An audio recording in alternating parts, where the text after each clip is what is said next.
नमस्कार दोस्तों, news time में आपका बहुत बहुत स्वागत है। दोस्तों, ट्रंप साहब ने बड़ी मीटिंग बुलाई है अपने मिलिट्री कमांडर्स की। मकसद है दो।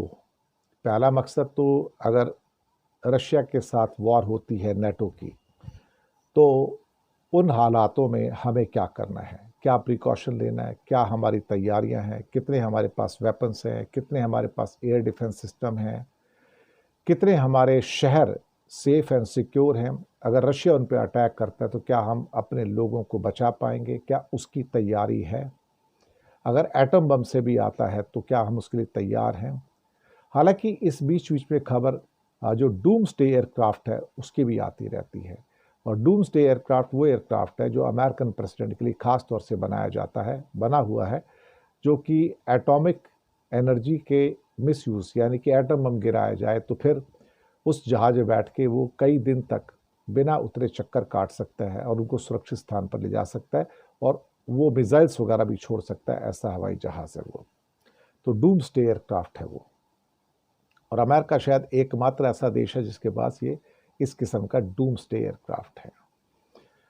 अब वहां पर जब शरीफ और खासतौर से वॉशिंगटन के अंदर मुनीर पहुंचते हैं तो उनकी बड़ी आवभगत होती है और शानदार ढंग से उनको चाय पानी पिलाई जाती है। ये क्या मसला है भाई? और क्या आर्मी को बुलाने का और इनको बुलाने का क्या कनेक्शन है? बिल्कुल कनेक्शन है साहब। वो सारा का सारा कनेक्शन है साहब आपके सो कॉल्ड बागराम एयरबेस का, जो बिल्कुल चर्चा में है।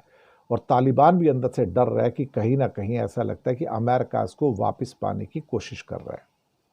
उनको मालूम है कि अमेरिका एक बार वहां पे आके फिर से जम गया तो भैया इस बार वापस नहीं जाएगा वो, फिर अगले 50-100 साल तक जमेगा वो, और वो वापस जाने वालों में से नहीं होगा।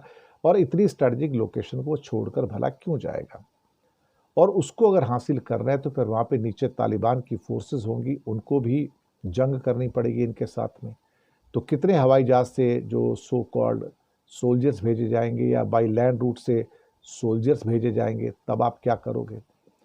तो मुझे लगता है कि एक लॉजिस्टिक तैयारी, बिल्कुल बिना पाकिस्तान की मदद के, बिना पाकिस्तानी लॉजिस्टिक की मदद के अमेरिकन फोर्सेस बागराम पे नहीं जा सकती। तो उन्होंने क्या है कि उसको आईने में उतारना है, और वो उतार लिया।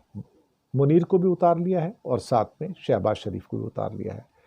अब बहुत लोग कहते हैं कि यार मुनीर कब तख्ता पलट करेगा शरीफ का? मुनीर अभी तख्ता पलट शायद ना करे फिलहाल तो, क्योंकि मुनीर तख्ता पलट तभी करेगा जब उसको ट्रंप से सिग्नल मिलेगा।